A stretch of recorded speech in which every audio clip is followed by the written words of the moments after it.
नमस्कार, आप देख रहे हैं न्यूज टीवी इंडिया। मैं हूं आपके साथ स्नेहा सिंह और शुरुआत करेंगे बुलेटिन की एक खास खबर के साथ। देश में राज्यसभा चुनाव का बिगुल बज चुका है। चुनाव आयोग ने 10 राज्यों की 37 सीटों के लिए बता दें तारीखों का ऐलान भी कर दिया। इन सीटों के लिए 16 मार्च को वोट डाले जाएंगे और उसी दिन बता दें नतीजे भी आ जाएंगे। चुनाव का नोटिफिकेशन 26 फरवरी को जारी होगा, जबकि उम्मीदवार आपको बता दें 5 मार्च तक अपना नामांकन भर सकेंगे।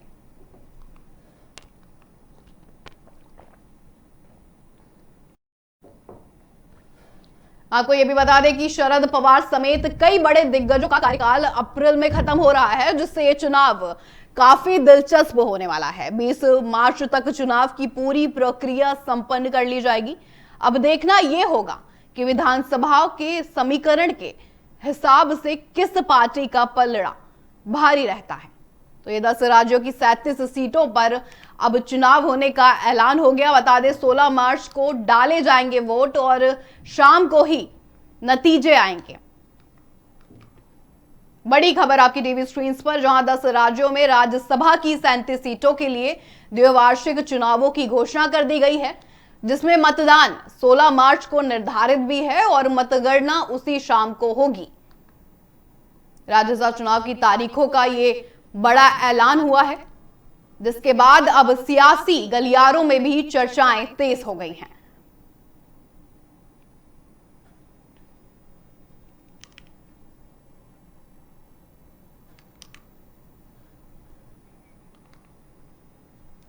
बता दें शरद पवार समेत कई बड़े नेताओं की सीट खाली है। ऐसे में चर्चाएं भी बढ़ गई हैं, किस पद पर कौन सा उम्मीदवार खड़ा होगा। साथ ही 26 फरवरी से शुरू होगी पर्चा भरने की प्रक्रिया। राज्यसभा चुनाव की तारीखों का ये बड़ा ऐलान सामने आया है।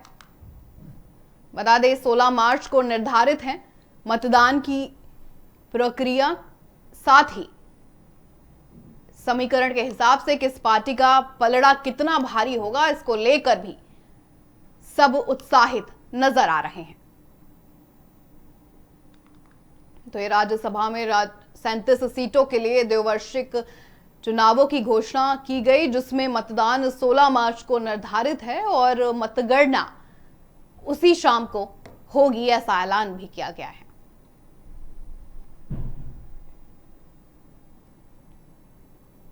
साथ ही खबरें ये भी आ रही हैं कि शरद पवार समेत कई बड़े नेताओं की सीट खाली भी हैं।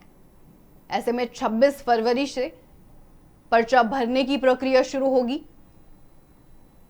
इलेक्शन कमीशन ऑफ इंडिया का यह बड़ा ऐलान सामने आया है।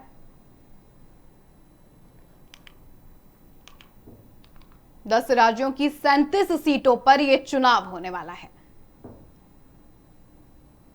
जिसके बाद अब नेताओं की भी अपनी अपनी प्रतिक्रियाएं सामने आ रही हैं।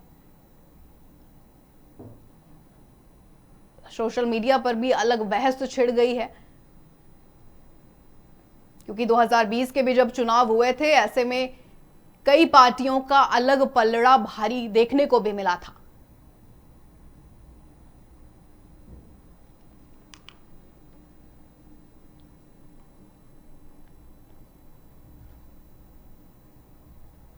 सभी के मन में ये सवाल उठ रहे हैं और सब यही कह रहे हैं कि अब ये देखना होगा कि विधानसभाओं के समीकरण के हिसाब से किस पार्टी का कितना पलड़ा भारी नजर आता है। चुनाव का नोटिफिकेशन 26 फरवरी को जारी होगा, जबकि आपको बता दें उम्मीदवार 5 मार्च तक अपना नामांकन भर सकेंगे।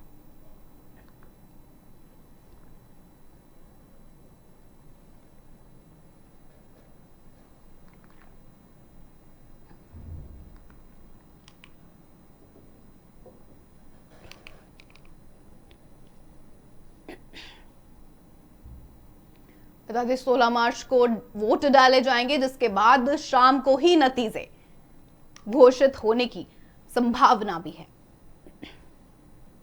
कई बड़े नेताओं की सीटें खाली हैं, इस पर भी लगातार चर्चाएं हो रही हैं। 26 फरवरी से शुरू होंगी पर्चा भरने की प्रक्रिया, ऐसी खबरें भी सामने आ रही हैं। उसके बाद आज राज्यसभा चुनाव की तारीखों का यह बड़ा ऐलान हुआ, जिसके बाद सियासत भी हर पार्टी की तरफ से तेज होती नजर आ रही है।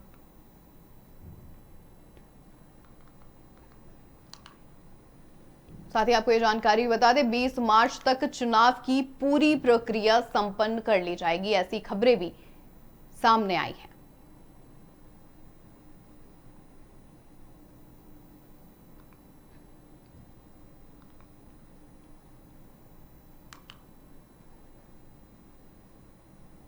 तो ये राज्यसभा चुनाव की तारीखों का बड़ा ऐलान सामने आया है।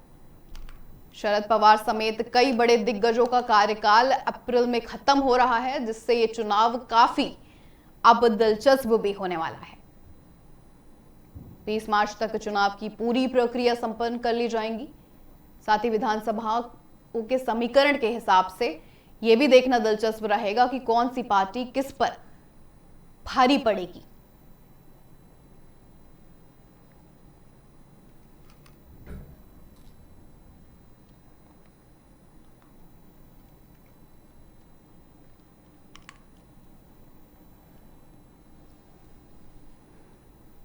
ये तारीखों का बड़ा ऐलान सामने आया है, जहां पर 10 राज्यों की 37 सीटों पर वोट डाले जाएंगे। साथ ही तारीखों का ऐलान हुआ। इन सीटों के लिए आपको बता दें 16 मार्च को वोट डाले जाएंगे और उसी दिन नतीजे भी आ जाएंगे। चुनाव का नोटिफिकेशन बता दें 26 फरवरी को जारी होगा, जबकि उम्मीदवार 5 मार्च तक अपना नामांकन भर सकेंगे। साथ ही ये बहस भी शुरू हो गई कि जब शरद पवार समेत कई बड़े दिग्गजों का कार्यकाल अप्रैल में खत्म हो रहा है, इसको लेकर भी अलग अलग प्रतिक्रियाएं अब नेताओं की सामने आ रही हैं। कुछ का यह भी मानना है कि ये चुनाव काफी दिलचस्प होने वाला है, क्योंकि कई बड़े नेता दिग्गजों की सीट इस बार खाली है। 20 मार्च तक चुनाव की पूरी प्रक्रिया संपन्न कर ली जाएगी।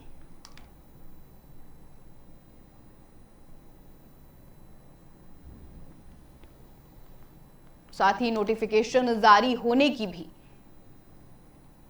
डेडलाइंस सामने आ गई हैं।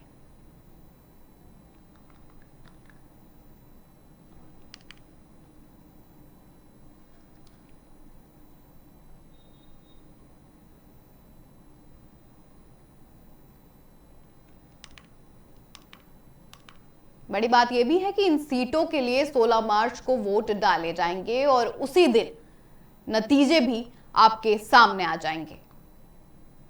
चुनाव का नोटिफिकेशन 26 फरवरी को जारी होगा, जबकि उम्मीदवार 5 मार्च तक अपना नामांकन भर सकेंगे। क्योंकि शरद पवार समेत कई बड़े दिग्गजों का कार्यकाल खत्म हो रहा है, जिससे ये चुनाव काफी दिलचस्प भी होने वाला है। इसी पर तमाम जानकारी देने के लिए हमारे सहयोगी ऋतिक ठाकुर हमारे साथ जुड़ चुके हैं।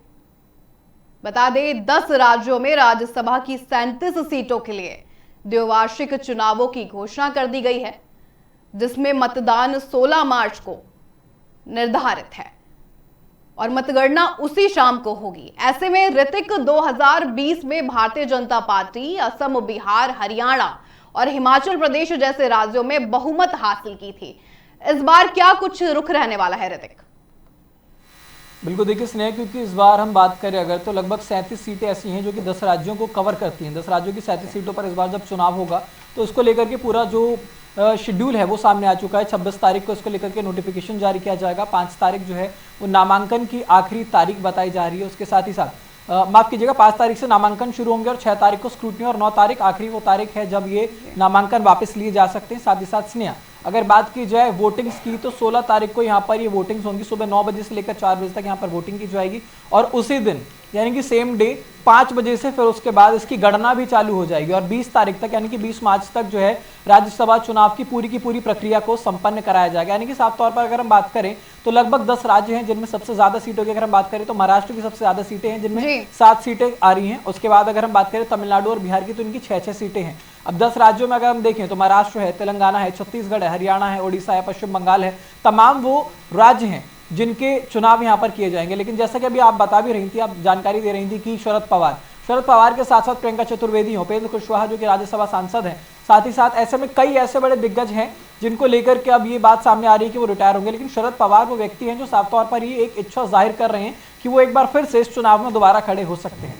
अब राज्यसभा की अगर हम बात करें स्नेहा, तो सबसे गौरतलब ये भी है कि जब हमने देखा अभी बिहार के विधानसभा चुनाव हो रहे थे तो इसी दौरान ये भी देखने को आया था कि राज्यसभा को लेकर के भी बात बहुत ज्यादा निकल कर सामने आ रही थी। इस चुनाव में पवन सिंह का नाम सबसे आगे निकल कर आ रहा था। ये कहा जा रहा था कि पवन सिंह हो सकता है कि राज्यसभा चुनाव में आगे आके लड़ेंगे। उपेंद्र कुशवाहा की जो पत्नी उपेंद्र कुशवाहा, उनकी भी बात कर रहे थे। तो बहुत सारी चीजें हैं ऐसी इस बार जब राज्यसभा का चुनाव होगा तो ये कहीं ना कहीं कहना लाजमी है कि हो सकता है सदन का जो संसद है, जो पार्लियामेंट है, इसकी गणित इस बार 2026 में बदल सकती है। किसी और पार्टी का भी पल्ला भारी हो सकता है, क्योंकि 2020 में भाजपा ने बहुमत हासिल करी थी, तो इस बार किसी और पार्टी का रुख और कुछ भी हो सकता है, ऐसा कहना भी है। देखिए स्नेहा, अगर हम 2020 की बात करते हैं तो 2020 में बेशक भाजपा ने बहुमत हासिल की होगी, क्योंकि हम अगर बात करें सदन की, राज्यसभा की, हम राज्यसभा के पटल की बात करें, लोकसभा के पटल की बात करें, दोनों ही जगह की अगर हम बात करते हैं तो बहुत सारी जो आंकड़े हैं, बहुमत वो भाजपा के पास रहता है। माफ कीजिएगा, भाजपा नहीं, हम एनडीए कहेंगे उसको, क्योंकि जो नेशनल डेमोक्रेटिक अलायंस है उसके पास सबसे ज्यादा आंकड़े होते हैं। लेकिन ऐसे में इस बार जब चुनाव हो रहा है, राज्यसभा पर सबसे ज्यादा फोकस इसलिए भी किया जाता है क्योंकि विधानसभा हो सकता है बीच में भंग हो जाए, लोकसभा हो सकता है लोगों की सदस्यता रद्द हो जाए, लेकिन ये सबसे सेफेस्ट हाउस माना जाता है राज्यसभा, जिसमें कभी भी आप 6 साल तक कहीं नहीं आपको हटाया जाएगा। इसी वजह से हमने लगभग देखा है कि जो बड़े हम नेताओं को देखते हैं वो सबसे ज्यादा राज्यसभा में आते हैं, सबसे सेफेस्ट माना जाता है। ऐसे में इस बार ये कहा जा रहा है कि हो सकता है कि बीजेपी का पलड़ा तो भारी पहले था, इस बार किसका होगा। तो अब ऐसे में जो विधानसभा है ना, विधानसभा चुनाव में आपको बता दूं, विधानसभा के जो सदस्य होते हैं वो मिलकर इन राज्यसभा के जो कैंडिडेट्स होते हैं उनका चयन करते हैं, उनको वोटिंग्स देते हैं। तो अब ऐसे में लगभग हम अगर बात करें तो तमाम ऐसे राज्य हैं जो कि बीजेपी शासित हैं, एनडीए का समर्थन वहां पर बहुत ज्यादा है। तो ऐसे में कहीं ना कहीं ये कहना लाजमी होगा कि इस बार भी जब ये चुनाव होंगे तो ये हो सकता है कि एनडीए का पलड़ा जो है इस बार राज्यसभा में भारी रहेगा। जरूर, इसी पर सबकी नजरें टिकी हुई है। तमाम जानकारी देने के लिए आपका बहुत बहुत धन्यवाद। खबरों में आगे बढ़ेंगे, रुक करेंगे अगली खबर का। खबर आ रही है, आपको बता दें, छत्तीसगढ़ के से, जहां उप मुख्यमंत्री विजय शर्मा ने आज नई दिल्ली के भारत मंडपम में आयोजित इंडिया एआई इम्पैक्ट समिट 2026 में हिस्सा लिया है। बता दें, इस दौरान उन्होंने तकनीक और एआई के जरिए शासन प्रशासन को बेहतर बनाने पर भी जोर दिया।